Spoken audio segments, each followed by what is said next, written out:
gang violence and other kind of violence. Get away! I could be at work, at school, in my car, I can still get shot by the police, but I can get shot anywhere. So it is what it is.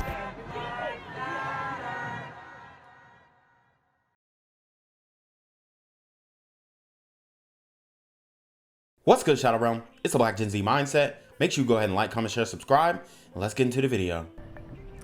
The family of a Houston attorney have identified him as the man shot and killed while trying to stop a fight at a West Houston McDonald's. This happened Saturday afternoon at the Katy Freeway and Chimney Rock store. Police say that the customer was arguing because he wanted a refund for his order. That is when Jeffrey Limmer stepped in to try and calm the man down. The two went outside. Police say that Limmer pushed the customer down, who then shot Limmer. We're told Limmer was an associate at the Louis Brisbois law firm. Police say that the killer fled in an early 2000s blue Ford pickup. If you know anything, call police. Tonight, we're learning about the attorney who was shot and killed while trying to calm down an angry customer at McDonald's. It happened this weekend at the restaurant off Katy Freeway in Chimney Rock. Tonight, his sister is only talking with us here at ABC 13, and our Brooke Taylor is live outside the McDonald's with their conversation. Brooke? Chico. So guys, we have to talk about this. This is actually a follow-up video. I made a video about this before. Jeffrey Limmer, the Houston attorney who was shot and killed at the McDonald's after a scuffle with a disgruntled customer. And the crazy thing is, when the story was first reported, there was no description of the suspect. If you guys don't believe me, go back and check it out. The only description was a man in a early 2000s blue pickup truck, Ford pickup truck. And even many outlets were not even reporting on the description of the vehicle.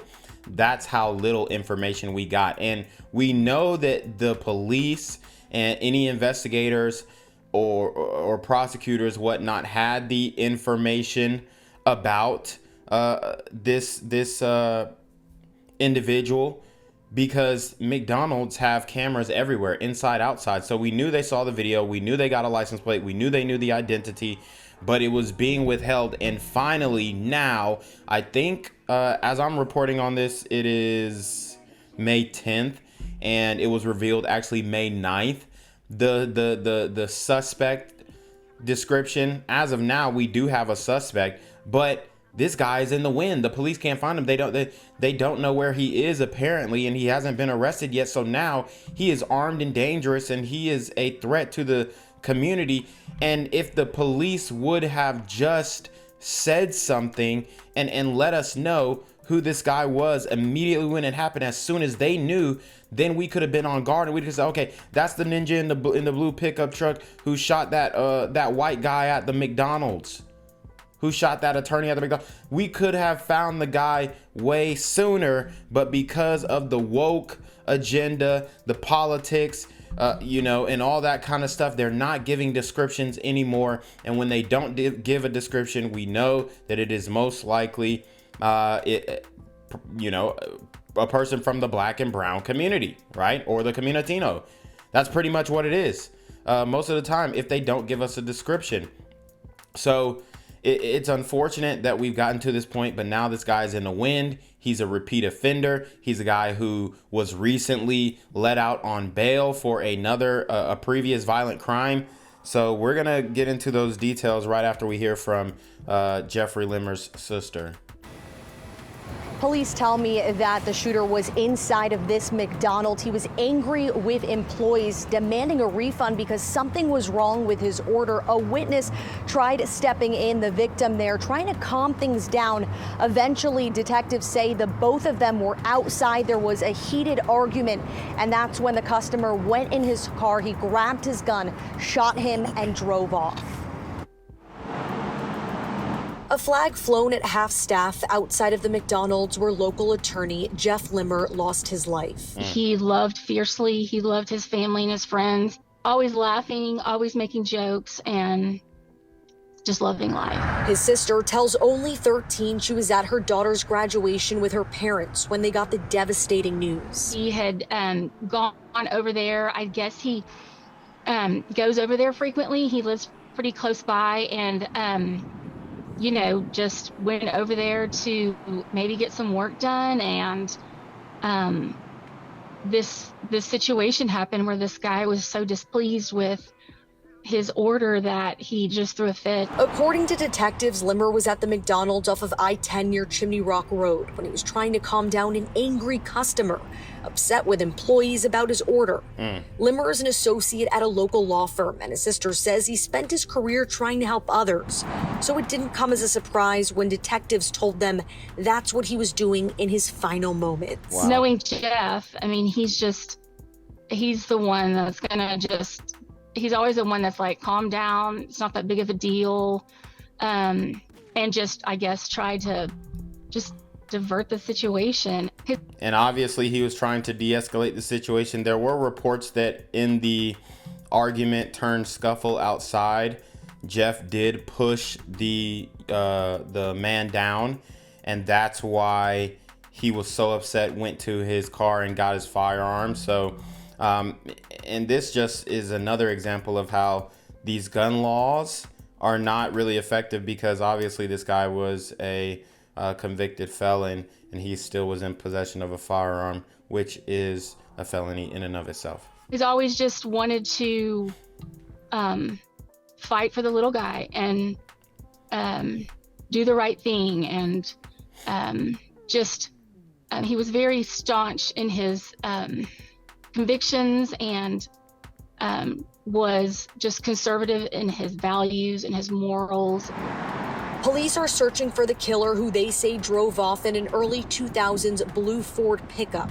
As Limmer's family awaits justice, his sister says they're proud that he stood up for what he believed was right. You know, a good Samaritan who was trying to do the right thing, and just...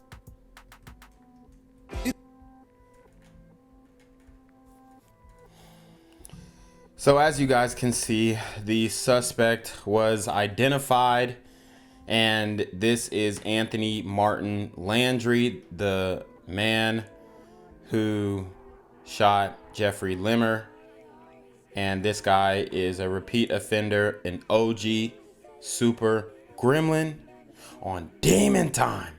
I mean, it doesn't get any worse than this. It's unfortunate that we actually have to report on something like this, but this is another interracial crime, and this really irks people because, one, the police and the prosecutors could have prevented this, right? Now, I know it's kind of out of the police's hands once they get in that courtroom, but the prosecutors, the district attorneys, they could have prevented it. But we have these woke leftist DAs who are not giving the people the punishment that they deserve. And you have guys like this slipping through the cracks every single day and then going out and hurting somebody. So a man is now wanted after being charged with murder following a deadly shooting at a McDonald's off the Katy Freeway last week. The shooting took place at 8147 Katy Freeway, West Interstate Highway 10, Service Road, about 6 p.m. on May 4th, according to the Houston Police Department. Police have identified the suspect as 57-year-old Anthony Martin Landry. Officers with HPD said they responded to the shooting and found an unknown man unresponsive with multiple gunshot wounds. Houston Fire Department paramedics responded to the scene and pronounced the man later identified as Jeffrey Limmer, 46, dead. The suspect fled the scene in an early 2000s blue Ford pickup truck. Police at the scene said the suspect, now identified as Landry, was dissatisfied with his order, wanted a refund, and was arguing with the staff. Limmer reportedly tried to calm down the irate customer, but instead the customer turned his attention towards him. The argument led both men outside, and police said Limmer pushed the angry customer to the ground. After that, investigators say the suspect grabbed a gun from his car and shot Limmer twice before driving away from the scene. Limmer was an attorney for Lewis Brisbois law firm. Landry remains on the run. The Limmer family released a statement after the suspect was identified. Our family is relieved to learn that the suspect has been identified, and we pray that he is apprehended as soon as possible so that he cannot hurt anyone else. Additionally, we are praying for the safety of law enforcement as they work to bring him to justice. We are grateful to the community for your overwhelming love and support, and we ask that you respect our privacy as we mourn the loss of our Dear Jeff. So what do we know about this? We know that when this initially happened, there were no description of the suspect. They just now recently identified the suspect on May 9th, as I reported earlier. So what's another conclusion we can make? We can make the conclusion that if they would have identified the suspect earlier, which they did know the suspect's identity way earlier, and release the surveillance footage or whatnot, or something, a still picture of this guy identifying him, and giving a brief literary description, written description of this guy, then somebody could have spotted him on his way home on the freeway, somewhere maybe out in public, and they could have spotted him and said, hey, isn't that the guy the police are looking for? So the fact that he is on the run right now is the fault of the police, or whoever makes the decision to releasing that suspect's identity. They didn't have to wait this long. They chose to because, for one, I think to hide the flaws of the justice system that recently, allowed this man to be let out of prison. And then for two, because they wanted to be politically correct and they didn't want to seem racist. So I'm going to read you guys a New York Post article because they have more details about his prior history, criminal history. What's good, Shadow Realm? It's your boy Jenquavius Jackson, and y'all already know I'm demonetized and shadow banned in this bitch. So if you want to contribute, go to the Cash App, the PayPal, the GoFundMe, or join the Patreon. Also, don't forget to visit the merch store for all your favorite BGZM News 17 gear, including our exclusive Trump is a Blood t-shirt. Go fast before they sell out. They are already flying off the shelves, no cap. And remember, these super gremlins are on demon time. All right, guys. Newly freed ex-con on the run after he's charged with killing attorney Jeffrey Limmer over McDonald's order. So once this video loads, I'll actually play the Fox video as well. But in the meantime, the irate customer who allegedly killed a Houston attorney after he became upset over his McDonald's order was identified as 57-year-old with a lengthy rap sheet. Anthony Martin Landry, who remained on the loose Thursday, faces a murder charge in connection to personal injury Jeffrey Limmer's death inside the fast food joint around 6 p.m. May 4th, the Houston Police Department announced. Landry had demanded a refund from the workers at the McDonald's on Houston West Interstate Highway 10 service before Limmer intervened. So let's get into the Fox News report. Now let's get to one of the most clicked on stories at fox26houston.com. A Houston McDonald's shooting that we've been following here since the beginning of the week. The shooting death of an attorney that tried to break up this altercation taking place. And today, Houston police identified that suspect. Let's get in some more details here with Fox 26's Jade Fleury, who heard from police with some more details here today. Jade. Chico. Well, you guys, the suspect is still on the run. Police say Landry shot and killed Jeffrey Limmer here at the McDonald's off of the Katy Freeway. This is after Landry got upset over the wrong order and Limmer intervened. Investigators say 57-year-old Anthony Landry was arguing with workers at McDonald's Saturday evening. That's when 46-year-old Jeffrey Limmer stepped in and tried to de-escalate the situation. But Houston police say Landry went to his car, pulled out a gun, and shot and killed Limmer before taking off in a blue Ford pickup. Now, keep in mind, Landry does have a lengthy criminal record. Earlier this year, he was arrested for aggravated assault of a family member and got out on bond. He also has past offenses for forgery of government financial instruments, evading detention, and possession of cocaine. Now, Fox 26 spoke to Jeff Limmer's family, and they... Wow, so you see the priors, aggravated assault of a family member in 2024, in February, which he should have been locked up for. And in 97, forgery of government financial instruments. And then you see in 97, evading arrest or detention. And then they said something about crack cocaine. So, I mean, this guy knows his way around a prison cell. Also has past offenses for forgery of government financial instruments, evading detention, and possession of cocaine. Now, Fox 26 spoke to Jeff Limmer's family, and they tell us he was a shining soul who loved joking around, being outdoors, and listening to live music. They called Limmer a no-nonsense guy, so it wasn't surprising when he stepped in to stand up for those workers at McDonald's. The McDonald's. And I mean, if you are going to step in, this is why a lot of people are just walking away from situations like this, even if it gets violent and vulnerable people are at risk, because either they lose their life or they lose their freedoms. If you are going to step in, for one, you better be willing to take a big hefty charge if you have to use lethal force against one of these super gremlins. And a lot of people just aren't willing to do that. They're not willing to go against this corrupt court system. And you know, if a situation doesn't pertain to them, but that just is a testament to the bravery and like they said, the no nonsense guy Jeffrey Limmer was, and he stood up to this irate elderly super OG gremlin on demon time, and unfortunately it cost him his life. Restaurant now remembering Limmer with a special tribute to their beloved customer. Now Limmer's family and Houston police are asking for anybody with information to step forward. Also, Crime Stoppers is offering up to $5,000 for information on Landry's whereabouts. Reporting from Northwest Houston, Jade Fleury, Fox 26 News. So you guys heard that, and I mean, it's a very sad story. These super OG gremlins are crashing out, and like I said before, if these are the role models that we have, or if these are the guys that we have to look after, if these are the fathers who are in the homes, then you know we need to figure another solution out because you have a lot of emotional, very emotional older and younger black men who are crashing out every single day in this country, and it's a huge issue because it reflects poorly on all of the other black people who are not involving themselves in these irrational actions. So this is why I talk about group accountability. This is why I talk about group acknowledgement, because in order to fix the problem, we have to acknowledge that the problem is there and then hold ourselves and others that we come across and encounter in the community accountable in order to you know,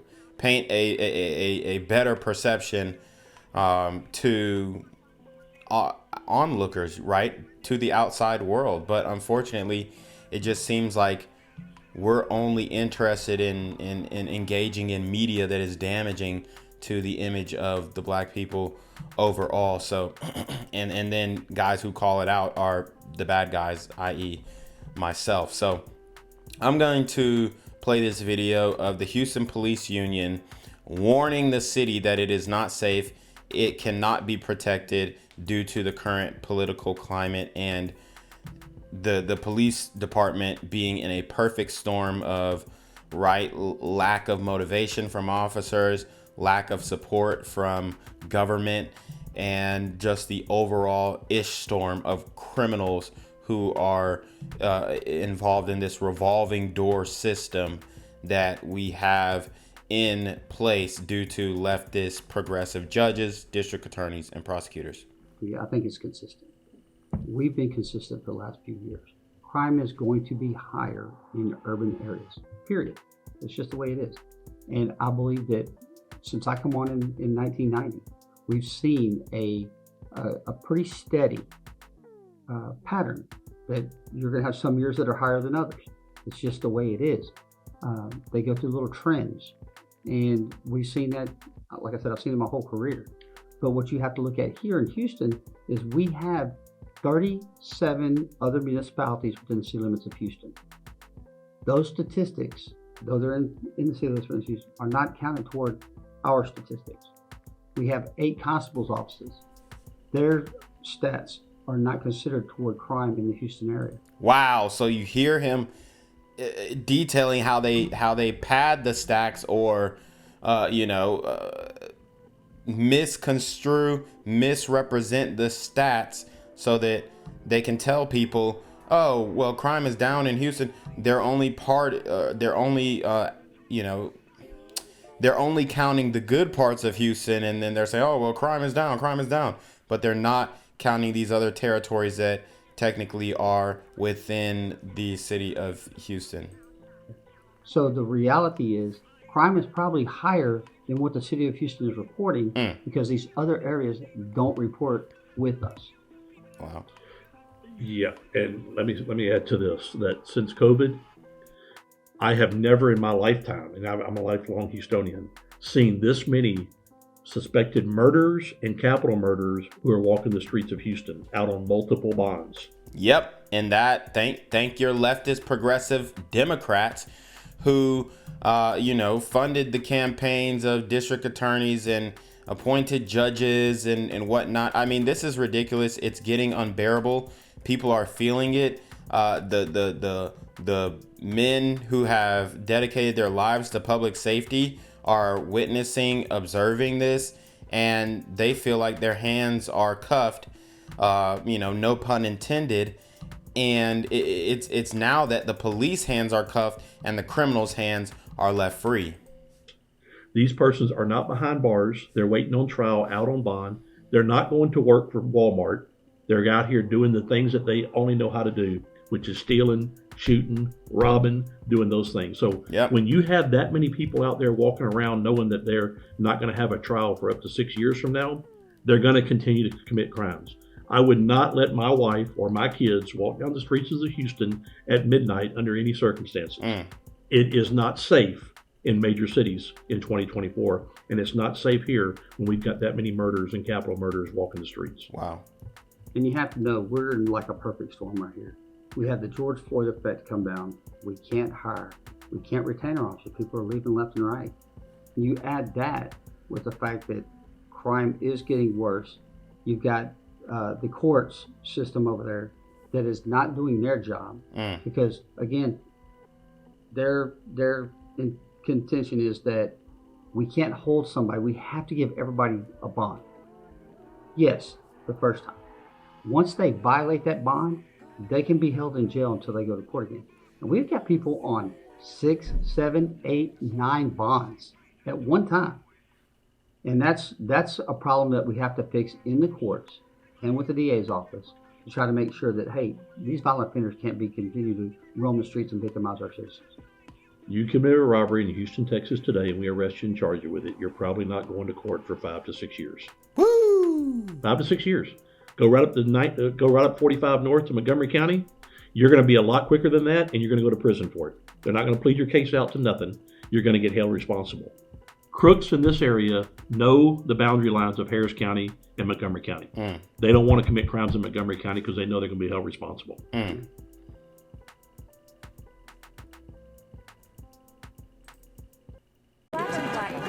violence and other kind of violence. Anywhere.